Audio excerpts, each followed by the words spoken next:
everyone, welcome to today's tutorial, and in this video I will be talking about how you can recreate this simple letter logo. Now it's really easy to do, and let's see how that's done. So what I'm going to do is I'll be opening up a new document, and for this video I will be using this custom size document which is 1000 by 1000 pixels, and I will be renaming this to letter typography and click on OK. So you're free to choose any size document as you like. It's not necessary that you have to choose the same document size as I am. But let's begin. The first thing we're going to do is that I'll be going over here to this view panel and just making sure that my snap to pixel options has been switched off and my snap to point has been switched on, and side by side even my smart guides has been switched on. So these options will be helping me to make my logo right here. So what we're going to do now is we'll be using this ellipse tool, and before I make the ellipse I would like to remove the stroke and make the fill to be black. So I'll just click on Shift plus Alt and drag my mouse like that so that it becomes approximately 300 by 300 pixels like this.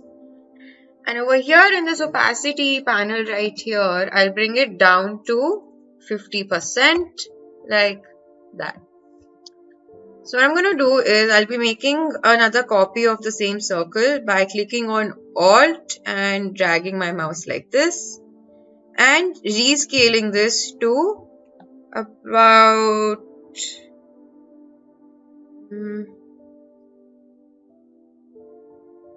this will be approximately 100 by 100 pixels. Yep, like that. And I'll bring it right over here to the center of my circle. So I'll copy paste this by clicking on Ctrl C plus Ctrl V and bring this as well on the top.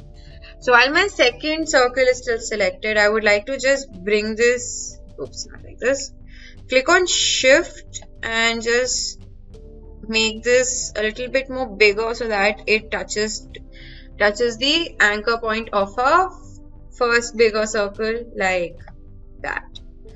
Okay, so what I'm going to do is I'll be selecting all of this and going over here to the shape builder tool, and by clicking on Alt I'll be deselecting the inner circle like that.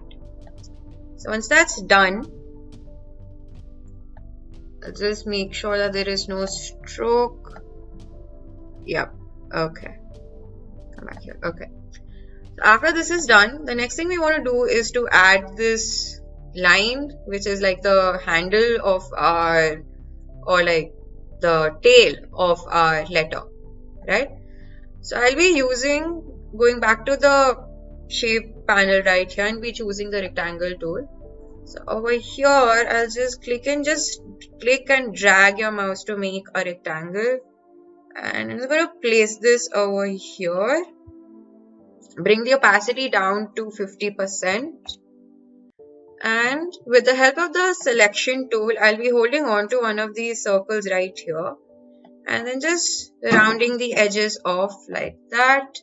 And probably just bring this one a little bit more inside.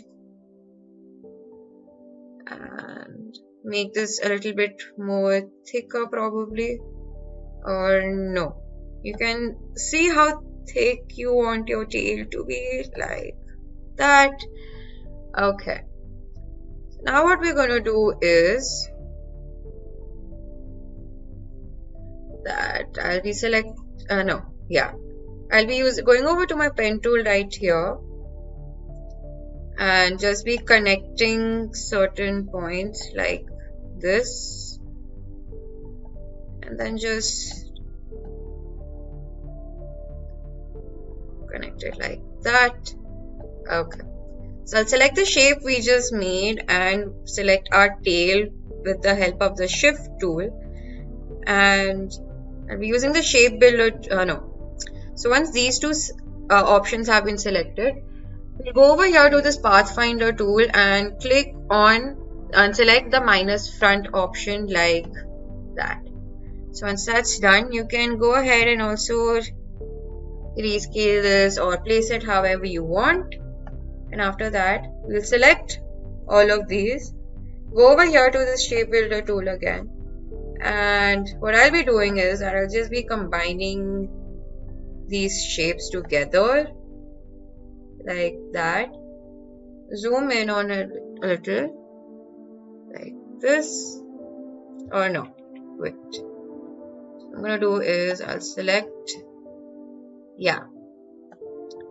So what I've done is that I've just combined this portion together, and this tail is different. So what we're going to do now is we'll go ahead and add the colors to each of the segments, right? So I'll select all of them and make sure that my opacity is back to 100 like that, and we can go ahead and add different colors to our segments. So it's up to you if you want to add solid colors like I am doing, like this, and probably add a darker color like that. Or what we can do is that we'll select both of them and just add a gradient as well. The gradient is going to look really cool. So over here in this gradient panel slider right here, in this, I'll double click on the white one and select light blue. And over here in this dark black one, I'll be selecting dark blue like that. Probably just change the angle to be going like this. And over similarly on this inner one, like here, I'll be choosing a really light shade of grey. So I'll select all of them again, and one extra effect that I'm going to add is a drop shadow. Now the drop shadow is going to be right behind the letter we just created. So I'll select all of them, go to Effect, Stylize, and click on Drop Shadow. And over here, if you just click on the preview option, you'll see that a certain shadow is added, right? But I want the shadow only on certain bits, right? So I'll just select this blue portion and the tail. Go back to the effects, go to Stylize, Drop Shadow, and if you click on preview, so now we can see now there's a proper shadow that's been added right behind our shape like that. So over here the opacity is 75%, X offset is 7 pixels and Y offset is 7 pixels and the blur is 5 pixels. So let it be the way it is. I do not want to make any changes in the drop shadow as of now. And that's it. So this is how you can create a simple letter typography logo. And we'll go ahead to the file option and go and save our document as well. So since this was a logo, I'll just rename this to letter logo, and I'll let the save as type be Adobe Illustrator as well, because just in case if I want to make any changes, I can easily access my AI file and make the necessary changes if there is any, and go ahead and click on save. And okay, so that's that. Now we have come to the end of our tutorial, and I hope you found this video to be useful. And you can use the same effect on different letters as well. You can create similar letters in this manner as well. So thank you for watching and stay tuned for more.